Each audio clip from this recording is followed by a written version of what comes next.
recent years has been a fall in the number of people who are self-employed, and Ben has been looking into this for us.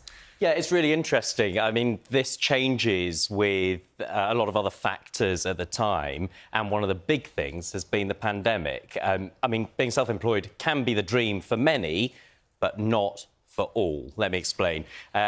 Being your own boss could be ideal, but sometimes they say the hardest person to work for is yourself. These days, setting up your own business is often easier said than done, with more people in the past few years deciding to switch to salaried positions. Let me run you through some of the numbers. If we look right back here, at the turn of the century in 2000, there were just over 3 million workers registered as self-employed.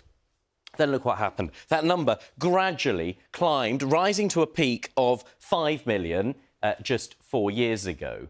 But then, of course, we had the pandemic, and all of that changed with the number of self-employed people falling. Look at that. It fell by nearly a fifth to just over 4 million up to July this year. So why are we seeing that fall now? Well, we've been hearing from one worker who's given up the self-employed dream and one who hasn't. I didn't have the financial backing, the funding, or the equipment, and I was only working with £192. Registered the business on that £192. Got the catering equipment on that £192. Going self-employed and setting up your own business can be challenging, and Paulina knows that only too well. She set up her Sheffield-based catering service, specialising in West African and Caribbean dishes, from scratch. I didn't have nothing.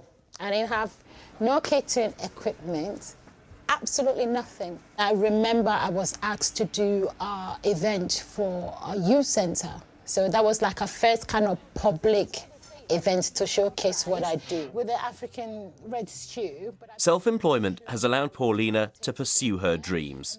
But more people in recent years have decided to make the switch to a salaried job. The pandemic especially having a big impact. Chef's kiss. There was support for self-employed people, but not everyone qualified for it. Some people got nothing at all. So that made life very difficult, probably impossible for a lot of those businesses, and they would have closed. Also, we've seen many people exit the self-employed market due to these specific tax rules known as the off-payroll working rules, or IR35, which kind of force people out of self-employment and into an employed role for tax purposes. And then we've also seen the trend overall in the labour market, where we have people who have long-term illnesses, which seems to be preventing them from getting back into the workplace. Rob set up his online craft beer shop in 2014. But at the beginning of this year, he says he had no choice but to shut down his business. Yeah, so obviously the unforeseen COVID pandemic was a big factor. My sales abroad were hit by Brexit. And then the final nail in the coffin was the energy crisis and the cost of living crisis.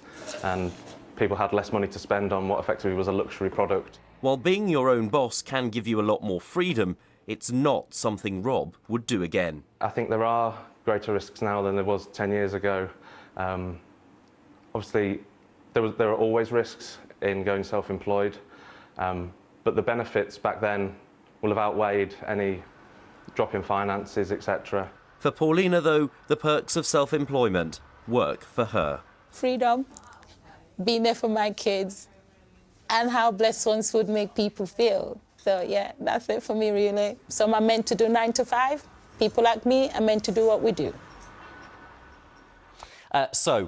Paulina and Rob's story there. And the thing is, Sally and John, if I draw your attention to this bit of the graph where we showed the drop here, that's more than just a line on a graph, because if you think of that, that is fewer people who are self-employed running their own business. There are fewer businesses, little businesses, providing jobs, providing employment, getting people going into town centres, city centres, perhaps buying a coffee, buying a sandwich at lunchtime. And so that has, although it looks like a slight drop, it has a bigger ripple effect, certainly in local economies, but on the wider economy as a whole. And this trend away from being self-employed to salaried perhaps reflects people's appetite for risk. They may feel it's safer after the pandemic to be in a job where you've got pay coming in monthly and you're not taking that risk on yourself. That's a really fascinating and definitive graph, isn't it? I mean, it's sign of the times there. Yeah.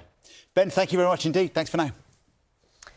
Now, some sky gazers in the UK have been lucky, haven't they? They've caught a glimpse of the Northern Lights in the last few weeks. We've shown you pictures on this programme, but take a look at this. This is next level. Yeah. Wow.